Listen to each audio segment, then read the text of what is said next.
In the years 1764 to 1767 in France, in the uplands of Gévaudan, which is today's Lozère and part of the Haute-Loire, people are being attacked at field hedges and pasture lines.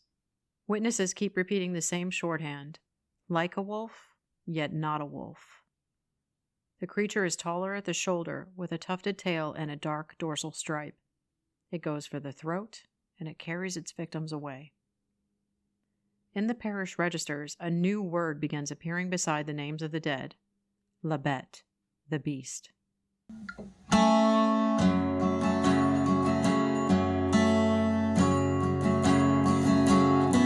Welcome to the Time and Tales podcast. Dark history, strange lore, one tale at a time.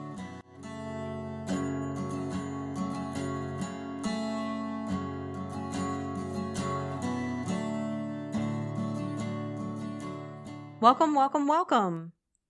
I'm LaNae. I'm CJ. Thanks for stopping by the Time and Tales podcast.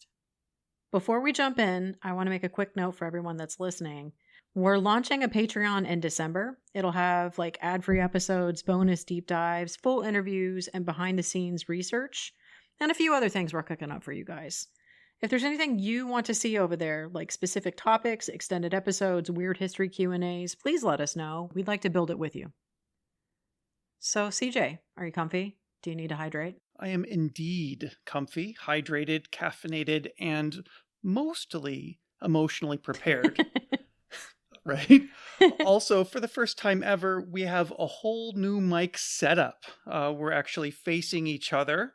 I don't know how I feel about the eye contact. I kind of enjoy it, but in this economy, I'll take what I can get, for sure.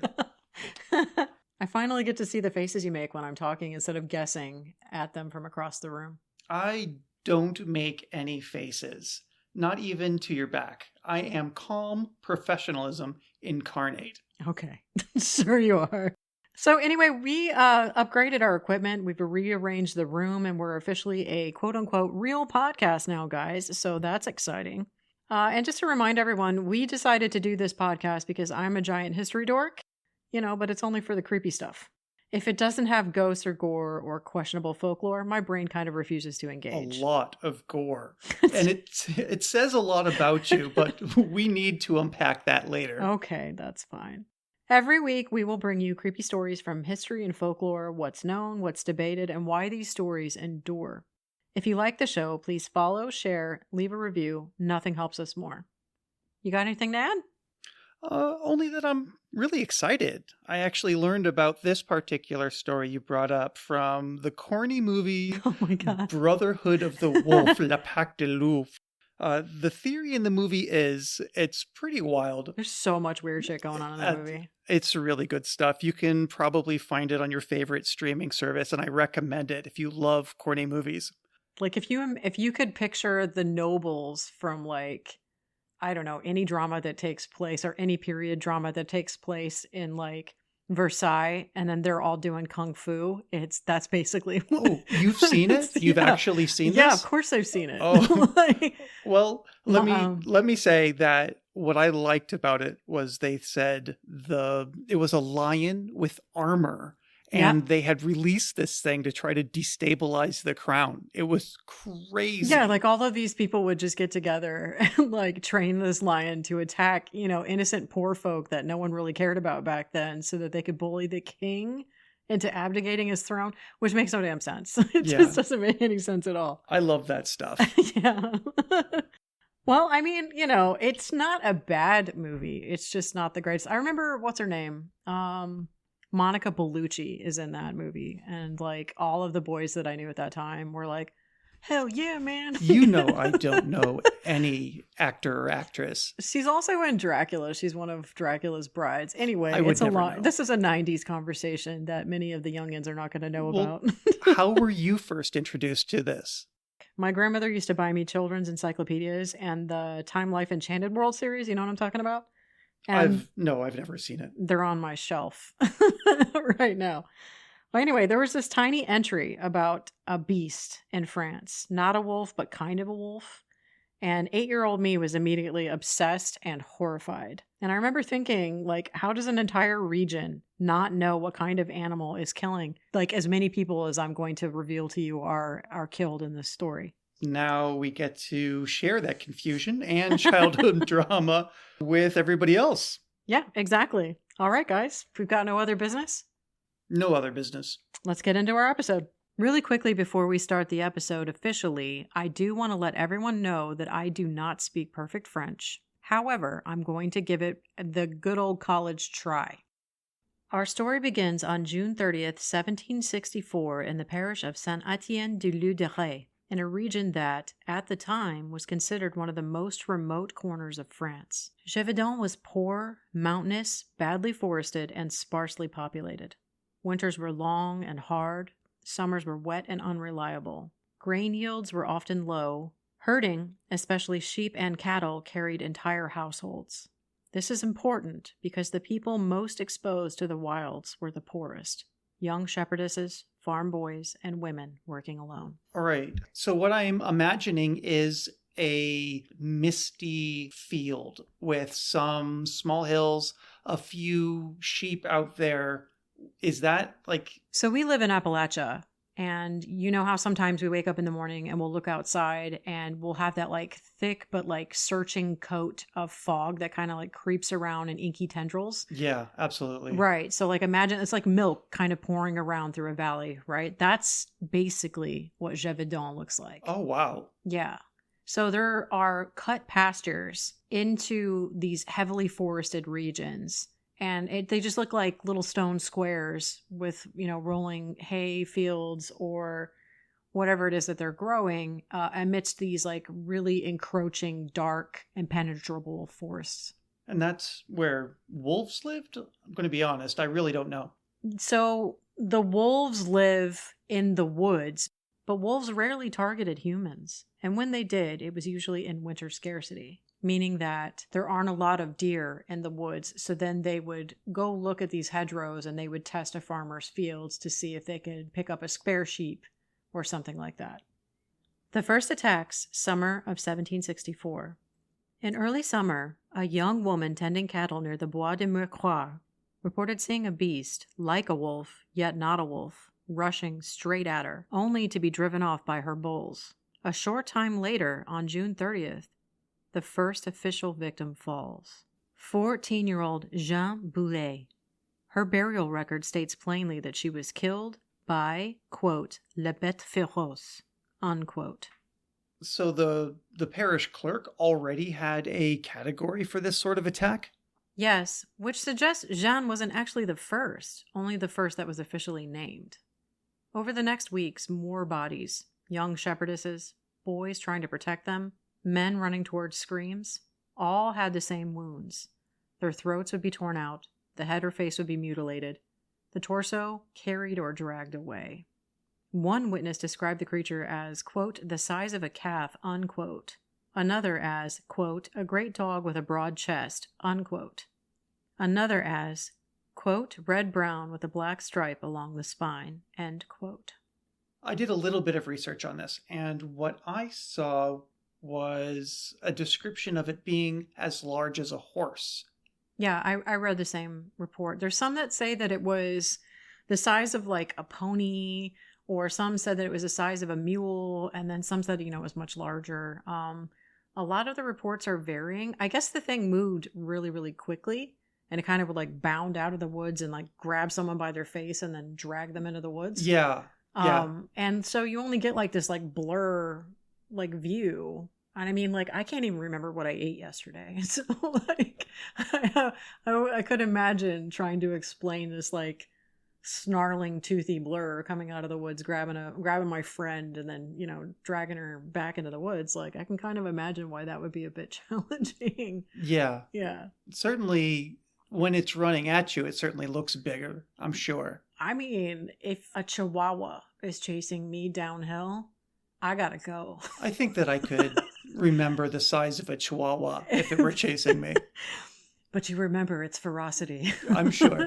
Because to my mind, chihuahuas are the most ferocious creatures on the planet. So we have basically a wolf And I think she would be intimidated by a chihuahua, personally. I doubt it. By winter, Gévaudan was in open panic. The Bishop of Mende declared days of public prayer and repentance. French newspapers, especially the Gazette de France, seized on the story, spreading it nationwide. This mattered because Louis XV was getting reports at Versailles about a monster that was devouring its peasants. French officials ordered wolf hunts. Hundreds of wolves were killed, but the exact same kind of attack kept happening in Gévaudan. Evidence suggests the creature was either a single very bold predator or multiple animals, or something the villagers didn't even know how to describe. On August 11th, 1765, something extraordinary happens. A young woman named Marie-Jeanne Vallet encounters the beast near a footbridge. She's carrying a bayonet fixed to a pole. Smart girl. And when the creature charges, she drives the blade into its chest. She survives, wounded but alive. She becomes known as La Pucelle du Gévaudan, the Maiden of Gévaudan. So she heard about this and she's thinking, you know what I need? I need to have a knife at the end of a stick. Or just like a bayonet, you know. She just had like a bayonet and she was like, you know what? I am not going to go out and get attacked. I'm not going to go get my face ripped off by some animal from the woods. You know, I'm just going to carry this bayonet out there with me and we'll see what happens. Well, knife on a stick is really old tech and it certainly won a lot of wars. So I vote for knife on a stick supremacy. I think the official military term is bayonet again, but yes, knife on a stick also works. Okay, so what did she say? She obviously lived. Her account is one of the clearest descriptions. She said the animal was tall at the shoulder, it had a long body, it had a tufted tail, and I'm making sure that you can see my eyebrow wiggle over here about that tufted tail. I am looking at you. Red-brown fur, a black dorsal stripe, and an unusual head shape. I'm not sure what that means with a monstrous context, but so it's not a wolf, according to Jean Vallet. Well, is it a dog? I don't think that would include an unusual head shape. Like, she knows what a dog looks like. So she said, not quite a wolf, not quite a dog, not quite anything familiar. By this point, the attacks have become an international embarrassment. Foreign papers are mocking France for being unable to kill a wolf. So Louis XV sends his own gun bearer, the Royal Port Arquebus. That would be François Antoine. And I don't really know what an arquebus is, but I'm pretty sure I'm picturing... The gun carrier. Yeah, but I think the arquebus refers to the gun itself. It was one of it had like that big horn at the end of it. It looked like a trumpet. Like a blunderbuss? Yeah, the blunderbuss is exactly what I was thinking of. Are those the same thing? I think that was a type of gun. Okay. Like blunderbuss specifically was a type of gun. Okay. But in this case, I think it sees like the King's Lancer, the King's gun carrier. So he's like the King's gun dude. Yeah, like, hey, I need you to shoot something. Yeah, absolutely. Okay. And he's got basically a musket with like a huge like bell shape at the end of it. So he looks like he's about to go like play a dope like riff. No, it's not like that at all. Okay. I don't really know what the rifles looked like then, to be honest. I think they were just all like blunderbusses or arquebuses. I think those are the two types of rifles.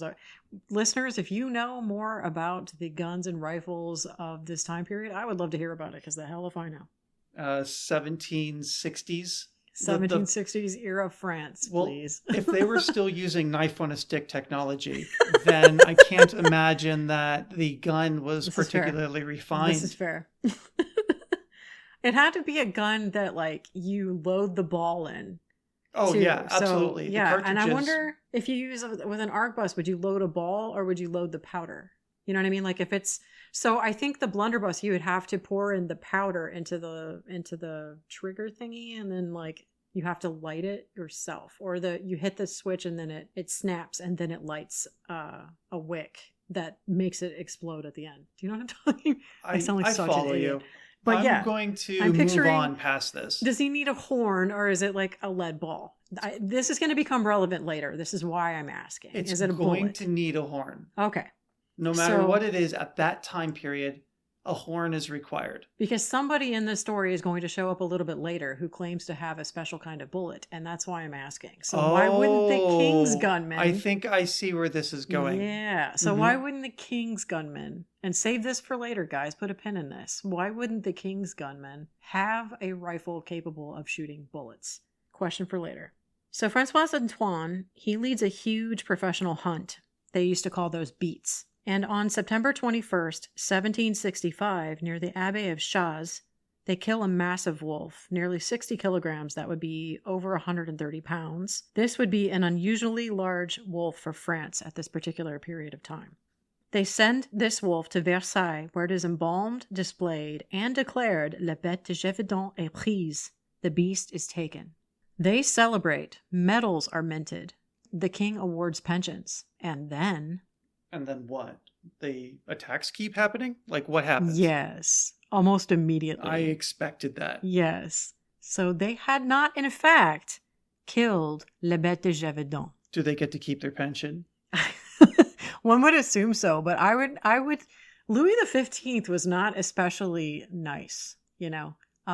He would punish people for far lesser offenses than failing to kill the wolf that was murdering his people. So I would assume somebody got in trouble. All right.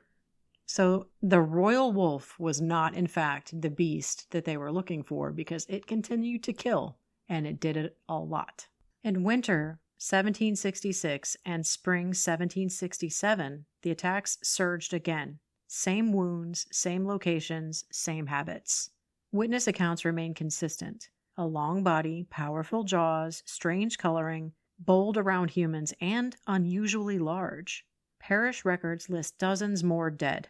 Villagers start whispering about sorcery, newspapers start suggesting hyenas, nobles warn of organized pacts, and some clergy call the beast a divine punishment. Okay, so when I first heard you say divine punishment, it seems like it was, hyperbole, except for the number of people that we're talking about, over 100 people, is exceptional. Yeah. It really is. I mean, that's like a valley of farmers. That's certainly a village of people. Oh, yeah, for sure. So, And these are like conservative estimates as well. Like some people will tell you that 300 people went missing, and then some people will say, there's 1,000 people, and those are a little bit little bit ridiculous. But the early yellow journalism, right? Yeah. So if you consider, though, conservative estimate would make it at about 1 to 2 people a week are going missing from 1765 until 1767. That's a lot of people. That is a lot of people. Exactly. That truly is divine punishment. That is almost a blight. Right. And so no wonder why they went to the king and they said, please help us. And so, he just sent the wrong guy, essentially, But yeah, it's an incredible number of people to go missing. And it kind of makes you think a little bit about like the Black Death and how they responded to that. Because if your friends and neighbors are just going missing for no reason at all, and they're just going through their daily lives like normal, and they're poor, they're not like afflicted with massive amounts of pride or anything. They're not rolling out in silks and team of like horses and carriages and all of those things. These are just normal people tending their sheep, which is their only livelihood, and they can't even do that. So after a certain point, they probably just started thinking like, what have we done to anger God that they would do this to us? Yeah. So, yeah, and it seems like a very uneven. It seems like a very uneven series of attacks against mainly women and children. Also, oof. Yeah, because it's mainly women and children that are out tending the fields and the sheep and the etc. Because there aren't a lot of the men would be going to war. Right. It was the end of the 7 Years' War. So it really was at that time. Are you sure? 100%. Okay. Well, yeah. So, I mean, even if it wasn't the end of the 7 Years' War, this is Europe and this is France. And they had a war every few years. Yeah, it was kind of a hobby. And men basically signed up to go to war because they would receive soldiers' pay and then their families would receive their pensions. Right. And, so there aren't as many men usually rurally as there are women. So the women would be left to tend the fields and the farms for the most part.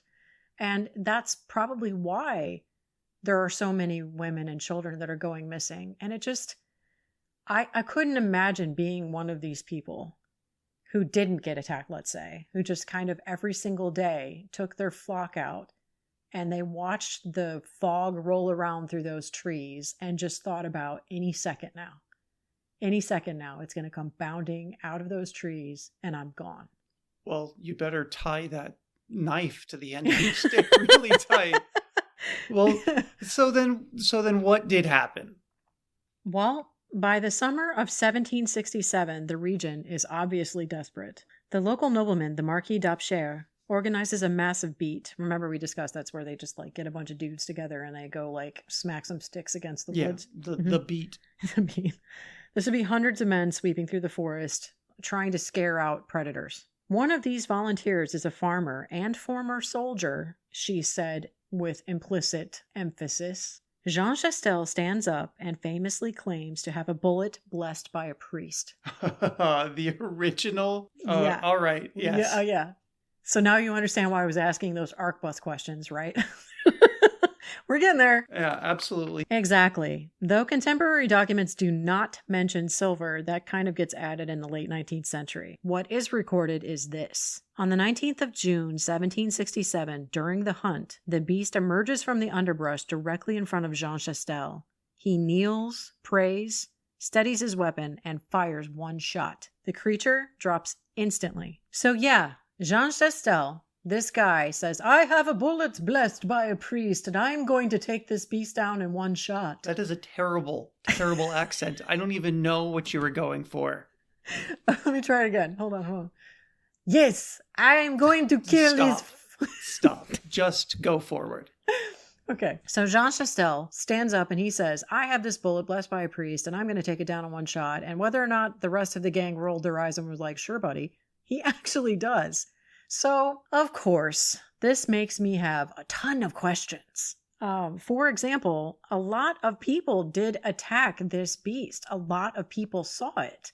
A lot of people, aside from Jeanne Vallet, who managed to wound it with her stick knife, a lot of people did take shots at this thing. It seemed impervious, or it escaped, or it just didn't frighten it at all. But this one guy kneels, he has time to pray, and it's like 25 minutes, he's going to read a book really quick.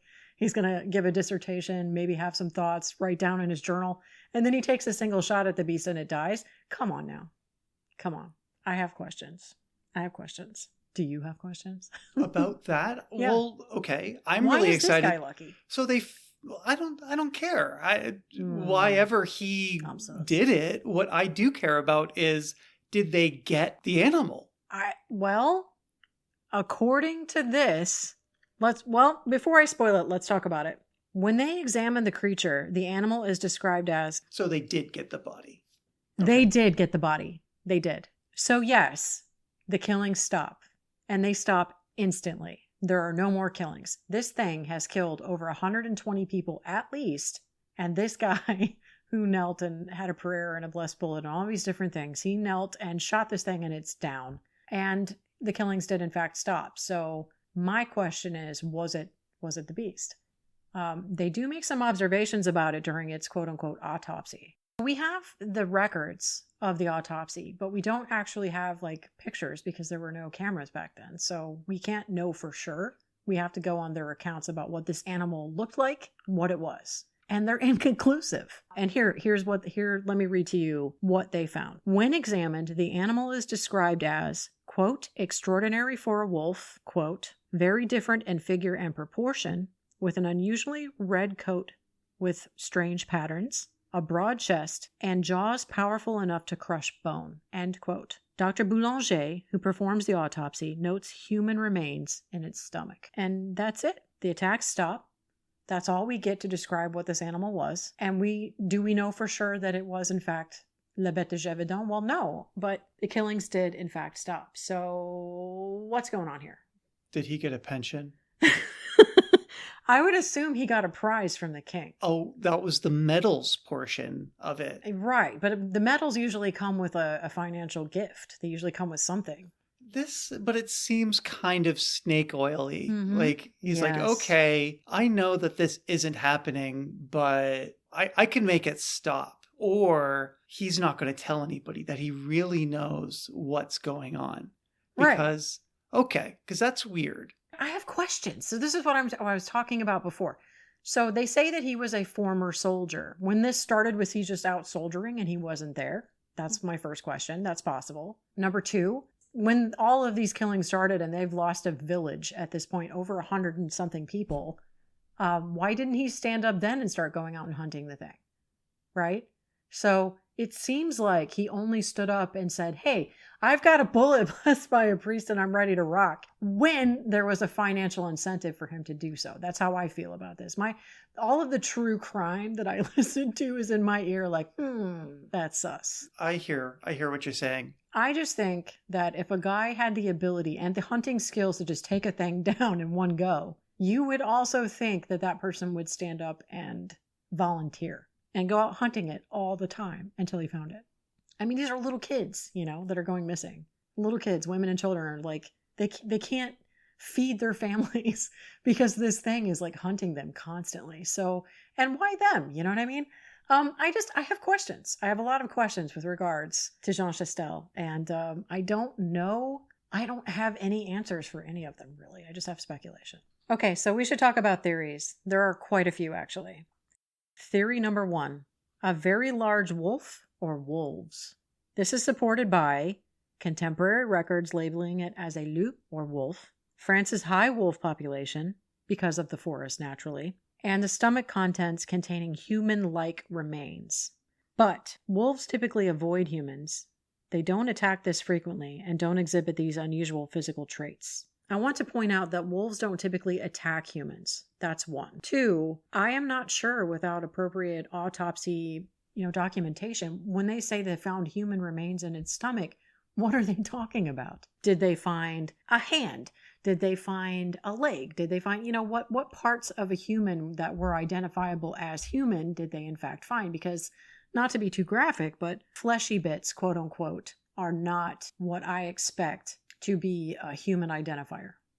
Do you know what I mean? Yeah, I understand.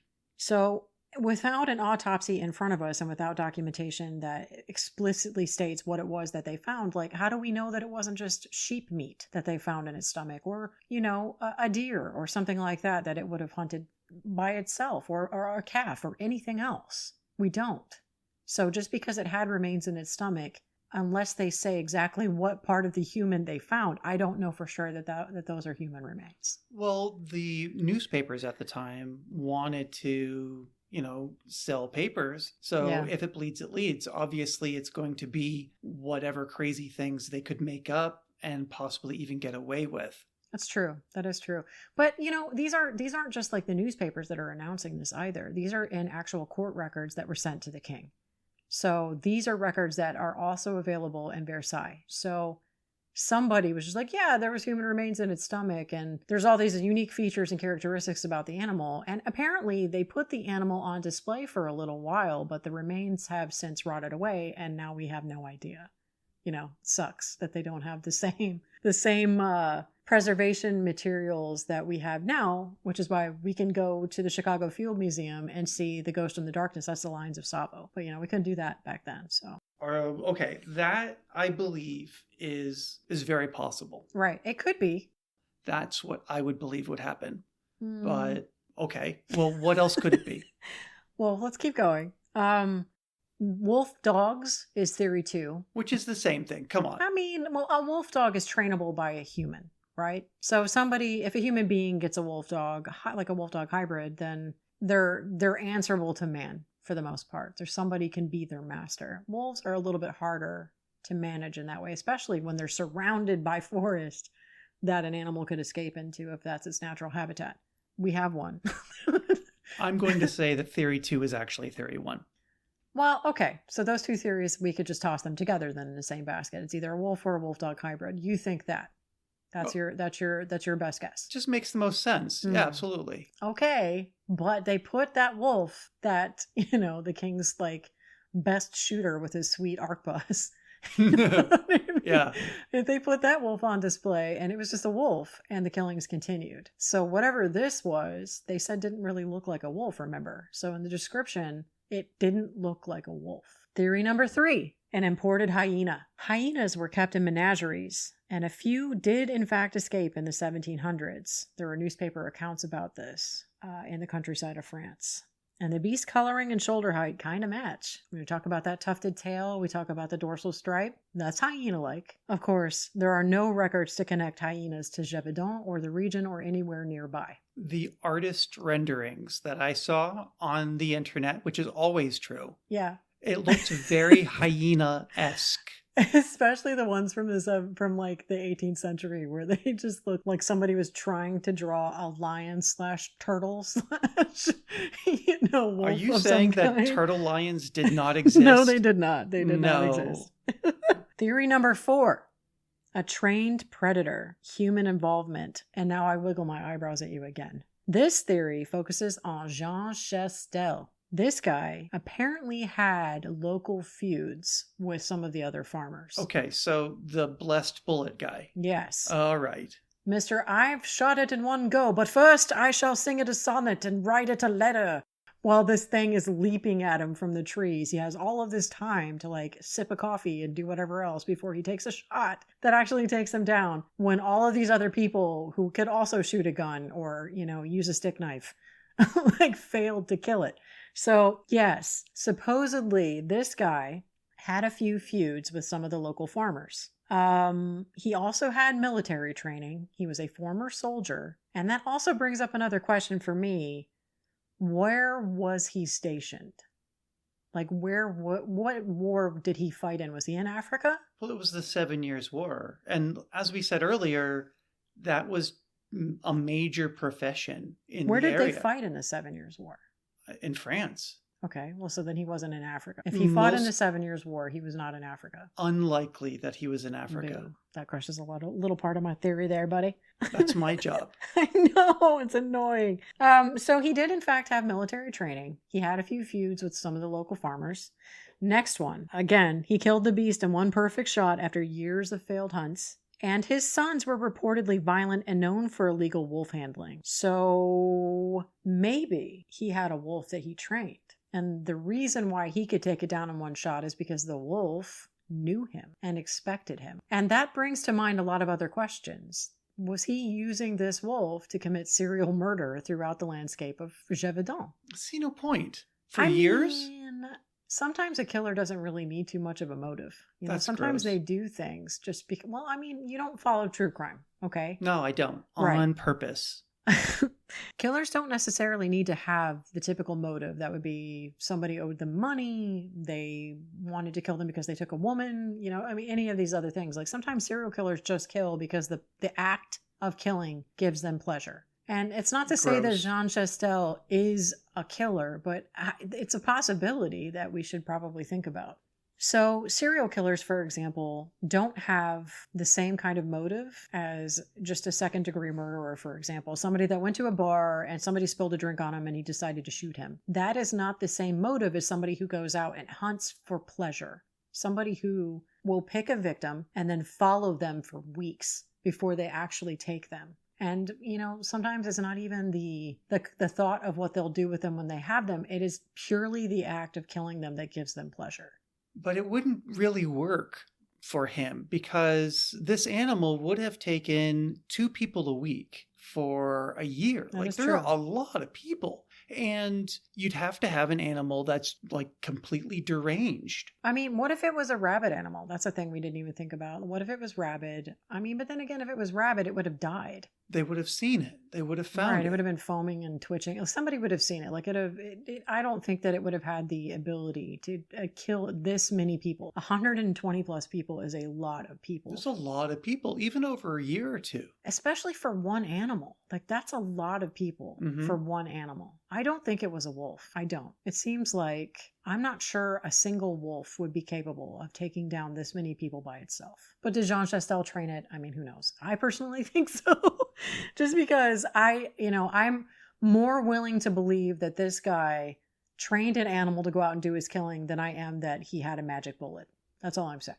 So All right. I am skeptical of both things. Okay. So what is the most likely explanation? The most likely explanation is that there is a wolf pack that was out doing this killing, that they just kind of got tired of chasing the easy to catch sheep that was in the field, and they decided that they wanted to catch humans for whatever reason. And they specifically targeted humans over those sheep. Now, maybe this animal was I don't want to use the word alpha because I'm not sure that that's correct, but maybe this animal was its leader. And when they took this animal out, that's it. I mean, I don't know. There's no way for us to know. Without pictures, without having the autopsy in our hands, and without the proper context, I don't think that we can ever really know.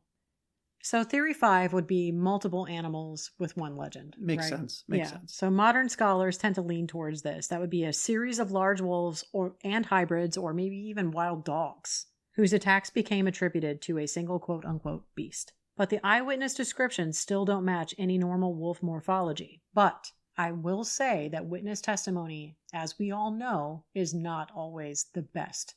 It's not always accurate. It's not always timely. And it is not always dependable. I'm going to say that it's very possible that the magic bullet hunter did know. Did that shit. Right? He did that shit. Well, it is very possible that Jean Chastel, I believe that's his name, right? Jean Chastel, yeah. Chastel. So maybe he did have a deranged animal. Maybe he, knew that the killings were over and kept them going until it was time for him to stop it. I don't know. I mean, yes, I obviously think that there was something sus about this guy, whether he trained the Bête du Gévaudan or not. Like, I think that there was definitely something sus about him. Standing up and be like, I have a magic bullet. I struggle with the magic bullet angle. But I think that, yes, logically, taking the fun out of it, I do think that it is most likely that it was probably a pack of wolves that for whatever reason targeted the area. But again, I want to bring up just real quickly, here in the United States, we have a lot of wild dogs that get together, and they go feral very, very quickly, and they have been known to attack humans in towns. So that's not outside of the realm of possibility that it wasn't even a wolf or a dog, like it wasn't even a wolf or a pack of wolves. And another thing I want to bring up, a last little little teeny tiny thought, mange can also make an animal unrecognizable. Ooh, that is a thought. Right. And mange is also, if I am not mistaken, communicable between a mother and her pups. Okay, so, yes. Which is also the art or the ability to go after humans. Exactly. So how to hunt prey. If they don't have their coats anymore, they're no longer able to blend in with the background, which means that they would struggle. To hunt the sheep that are constantly. I mean, these are prey animals; they're afraid all the time, right? Right. So that's their job. They're engineered environmentally, they're biologically engineered to spot predators as much as they are able to. So if the wolf, for example, had a tufted tail, could it be perhaps because it had mange? Could it be the reason why it couldn't hide amongst the high grasses or hide amongst the trees? Be because it had mange. And I think that that's probably the most likely explanation, aside from the fact that Jean Chastel is sus.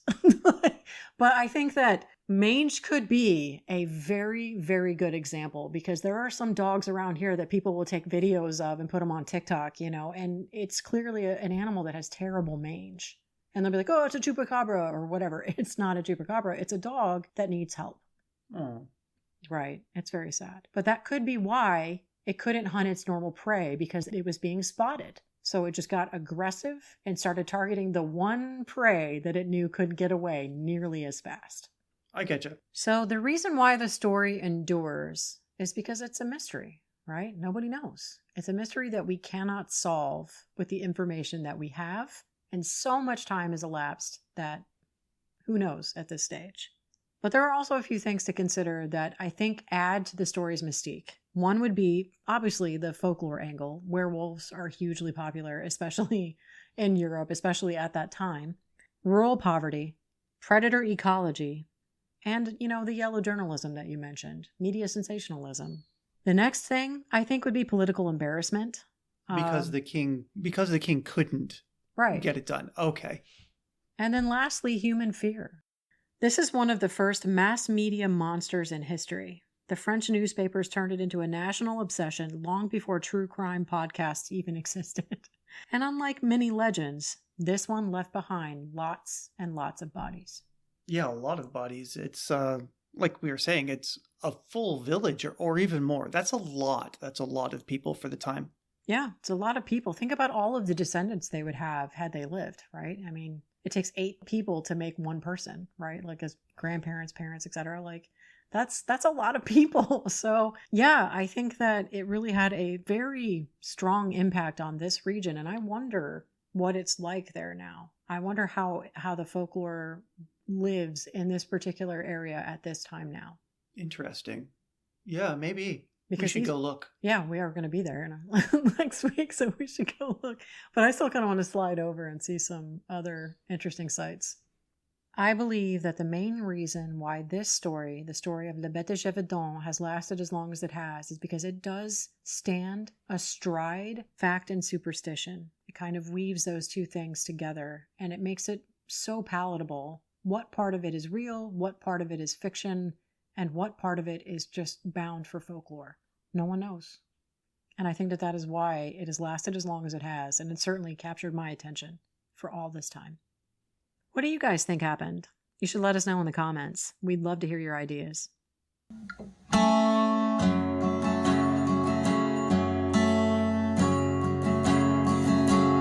Thank you for stopping by the Time and Tales podcast. If you enjoyed this episode, please follow the show, leave a brief review, and share it with a friend. That's how we grow. Links and sources are in the show notes. For updates, you can find me at LM Revere Author on TikTok and Instagram. And you won't find CJ anywhere because he likes to roll incognito. See you next time, guys. See you next time. Bye.